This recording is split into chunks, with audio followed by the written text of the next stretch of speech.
আবারও হাজির হয়ে গেলাম রান্নাঘরে নতুন একটি রেসিপি নিয়ে। আজকে আমি অল্প সময়ে এবং অল্প উপকরণে ঝটপট মিনি কেক বানিয়ে দেখাবো। আপনারা পাশে থেকে পুরো ভিডিওটা দেখবেন, আশা করি ভালো লাগবে। প্রথমে আমি এই 3টা ডিম ভেঙে বাটির মধ্যে নিয়ে নেব।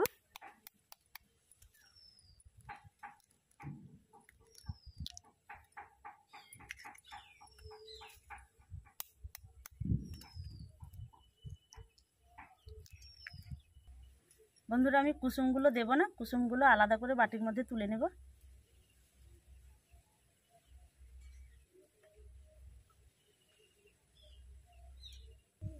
এখানে আমি একটা মিক্সারে জার নিয়েছি, ডিমের সাদা অংশ দিয়ে দেব। চিনিটা 1 কাপ থেকে একটু কম নিয়েছি। এবার পেস্ট করে নেব। পেস্ট করে নিয়েছি, গামলার মধ্যে ঢেলে নেব।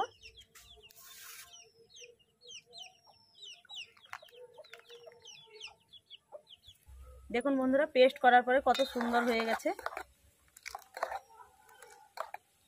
এবার আমি এর মধ্যে দিয়ে দেব ছোট চামচের 3 চামচ সাদা তেল। এবার ভালোভাবে মিশিয়ে নেব। তেলটা ভালোভাবে মিশিয়ে নিয়েছি। এবার এর মধ্যে দিয়ে দেব এই কাপের 2 কাপ ময়দা।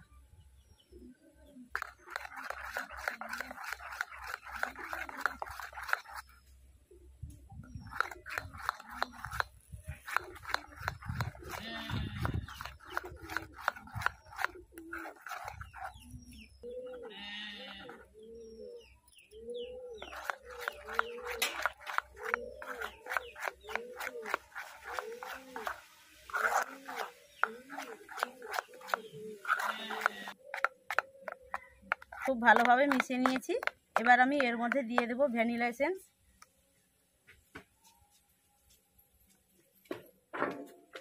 ছোট চামচের 1/2 চামচ।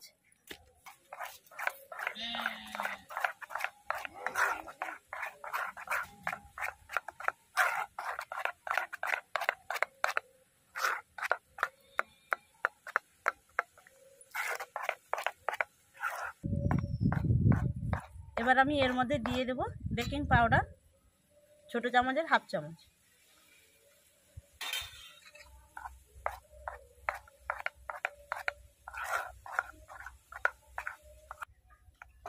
দেখুন বন্ধুরা, ব্যাটারটা ঠিক আমি এইভাবে থকথকে করে তৈরি করে নিয়েছি। এবার এটাকে আমি সাইডে রেখে দেব। এখানে একটা ইডলি স্ট্যান্ড নিয়েছি, আগে থেকে তেল মিশিয়ে রেখেছি। এবার ব্যাটারগুলো দিয়ে দেব।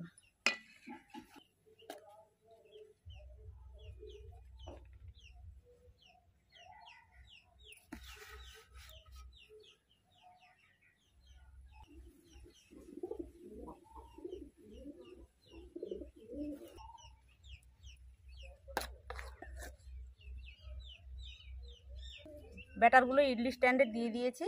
এবার এটাকে সাইডে রেখে দেবো। এখানে একটা কড়া নিয়েছি, কড়ার মধ্যে পরিমাণ মতো জল দিয়ে দেবো।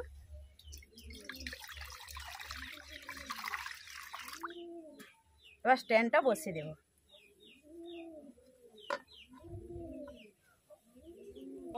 কড়ার মধ্যে ঢাকনাটা দিয়ে উনুন জ্বালিয়ে কড়াটা বসিয়ে দেবো।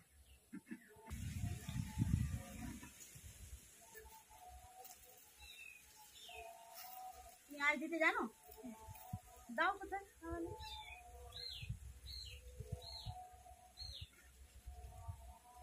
আজকে কেক তৈরি হচ্ছে, সাকিব এই জন্য তাড়াতাড়ি উনুনের কাছে চলে এসছে। কেকটা আমার তৈরি করা হয়ে গেছে, আর কেকটা তৈরি করতে আমার 7 মিনিট সময় লেগেছে।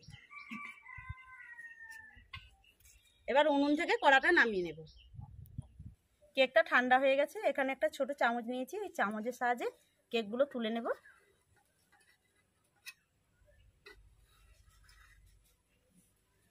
এই দেখুন বন্ধুরা, কত সুন্দর হয়েছে।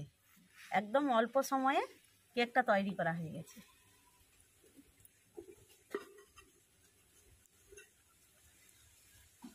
সাকিব, দেখুন বন্ধুরা, কেকগুলো কত সুন্দর হয়েছে, কত সুন্দর স্পঞ্জিও হয়েছে। আপনাদের একটা ভেঙে দেখাচ্ছি, ভিতরটা কত সুন্দর জালিদার হয়েছে। দেখুন বন্ধুরা, একদম অল্প সময়ে তৈরি হয়ে গেল ঝটপট কেক। আজকের মতো এখানে বিদায় নিচ্ছি, আবারও দেখা হবে নতুন একটি রেসিপির সঙ্গে।